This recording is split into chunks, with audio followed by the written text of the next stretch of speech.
নমস্কার বন্ধুরা, আমার রান্নাঘরে সবাইকে স্বাগত।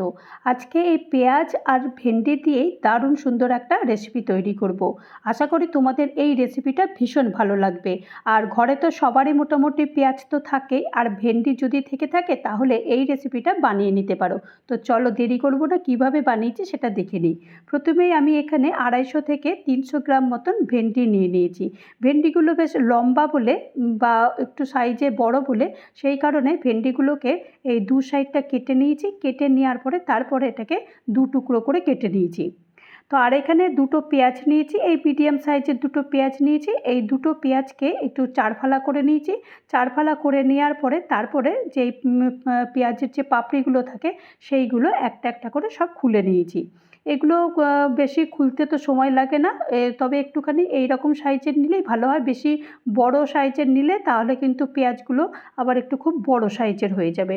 তো ওই মিডিয়াম সাইজের পেঁয়াজ নিলেই বেশ ভালো লাগবে। আর এখন দেখো সব পেঁয়াজ আর এই ভেন্ডি আমি কেটে একটা প্লেটে নিয়ে নিয়েছি। আর এখন একটা মশলা তৈরি করবে। এখানে এই 1 ইঞ্চি মতো আদা দিয়েছি, এই 4-5টা রসুন দিয়েছি, 3টে কাঁচা লঙ্কা দিয়েছি আর একটা টমেটো দিয়েছি। দিয়ে দেওয়ার পরে তারপরে এটাকে ভালো করে পেস্ট তৈরি করে নেব। দেখো পেস্টটা কিন্তু একটা স্মুথ পেস্ট তৈরি হয়ে গেছে। তো চলো এবার রান্নাটা শুরু করে ফেলি। রান্না করবার জন্য প্রথমেই আমি 1 চামচ তেল দিয়েছি। আর এই রান্নাটা তোমরা যদি পারো সর্ষের তেলে করে নিতে পারো, আমি সাদা তেলেই রান্না করছি।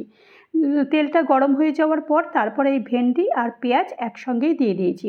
দিয়ে দেওয়ার পরে তারপর সামান্য একটুখানি নুন দিয়েছি। নুনটা দিলে কি হবে, ভেন্ডির মধ্যে বা পেঁয়াজের মধ্যে ঢুকে যাবে আর খেতেও বেশ ভালো লাগবে। তো এখন এটাকে ভালো করে একটুখানি নাড়াচাড়া করব, তবে কিন্তু একদম বেশি ভাজবো না, যেন ভেন্ডির রঙটা আর পেঁয়াজের রঙটা যেন একদম চেঞ্জ না হয়ে যায়। তো মোটামুটি একটুখানি বা হালকা হালকা ভাজা হলেই আমি এটাকে নামিয়ে নেব। তো দেখো মোটামুটি হালকা হালকা কিন্তু ভাজা হয়ে গেছে। আর এখন আমি এই ভেন্ডিগুলো সব এখন তুলে নিচ্ছি। ভেন্ডি সব তুলে নেওয়ার পরে ওই কড়াইতে আবারও 2 চামচ মতো সাদা তেল দিয়ে দিয়েছি। আর হাফ চামচ মতো এখানে জিরে দিয়ে দিয়েছি আর একটা শুকনো লঙ্কা ফোড়ন দিয়েছি। ফোড়নটা একটু হালকা ভেজে নিচ্ছি যাতে শুকনো লঙ্কাটা একটু বেশ ভালো ভাজা হয়ে যায়। এরপর একটা ছোট দেখে পেঁয়াজ দিয়েছি, পেঁয়াজটা একটু কুচি কুচি করে কেটে নিয়েছি। পেঁয়াজটা প্রথমে একটুখানি হালকা করে একটু ভেজে নিতে হবে যতক্ষণ পর্যন্ত না পেঁয়াজের মধ্যে একটু রং আসে। এখন একটু ভাজা ভাজা করে নেওয়ার পরে তারপরে এখানে একটা টমেটো দিয়েছি। টমেটো দিয়েও বেশ ভালো করে এটা নাড়াচাড়া করতে হবে যতক্ষণ পর্যন্ত না টমেটোটা বেশ একটু নরম হয়। তো দেখো এরম নাড়তে নাড়তে কিন্তু টমেটো আর পেঁয়াজ বেশ কিন্তু ভালো নরম হয়ে গেছে। আর টমেটোগুলো একদম দেখো গলে গেছে। তো এই রকম অবস্থায় যে পেস্টটা আমি তৈরি করেছিলাম সেই পেস্টটা পুরোটাই দিয়ে দিচ্ছি। দিয়ে দেওয়ার পরে তারপরে এটাকেও ভালো করে এটাকে কষাতে হবে একদম। যেহেতু এই মশলাটার মধ্যে একটু জল জল রয়েছে, যেহেতু টমেটো রয়েছে, টমেটোর থেকে অনেকটাই জল বেরিয়ে গেছে। তো সেই কারণে এটাকে ভালো করে এটাকে মানে কষাতে হবে যতক্ষণ পর্যন্ত না জলটা যায়। এরই মধ্যে আমি পরিমাণ মতো নুন দিয়ে দিয়েছি, হাফ চামচ হলুদ গুঁড়ো দিয়ে দিয়েছি আর হাফ চামচ আমি কাশ্মীরি লাল লঙ্কার গুঁড়ো দিয়েছি। এটা পুরোটাই অপশনাল, কারণ এটা শুধুমাত্র আমি রঙের জন্য দিয়ে দিয়েছি। এরপরে ভালো করে কষিয়ে নেওয়ার পরে তারপরে এখানে টক দই দিয়েছি, ফ্যাটানো টক দই দিয়েছি। আর এখানে 2 চামচ মতো ফ্যাটানো টক দই দিয়েছি। দিয়ে দেওয়ার পরে এটাকেও ভালো করে কষিয়ে নিয়েছি যতক্ষণ পর্যন্ত না একদম মানে এটা থেকে তেলটা বেরোয়। দেখো তেলটা কিন্তু বেরিয়ে গেছে। তেলটা বেরোনোর পরেই এই ভেন্ডি আর পেঁয়াজটা দিতে হবে, কারণ মশলাটা না ভালো করে কষালে কিন্তু এই রান্নার স্বাদ একদমই আসবে না। এরপরে তারপরে ভেন্ডি আর পেঁয়াজগুলো দিয়ে দেওয়ার পরে এটাকেও ভালো করে এখন বেশ নাড়াচাড়া করতে হবে যাতে করে ভেন্ডির আর পেঁয়াজের মধ্যে সমস্ত মশলা ঢুকে যায়।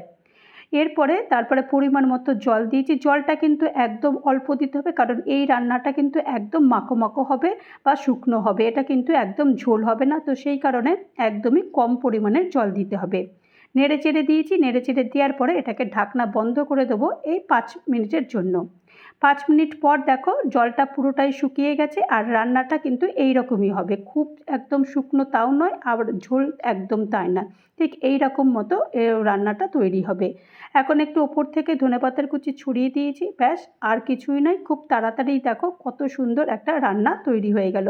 ভেন্ডি তো অনেকভাবেই তোমরা খেয়ে থাকো, তো আজকে এইভাবে তোমরা রান্না করে দেখতে পারো, আশা করি তোমাদের ভালো লাগবে খেতে। তো আমার বাড়িতে তো এইভাবেই আমি রান্না করে দিলাম। আমার বাড়িতে তো প্রত্যেকেরই এই রান্নাটা ভীষণ ভালো লেগেছে। আশা করি তোমরাও যদি বানাও তাহলে তোমাদেরও ভীষণ ভালো লাগবে।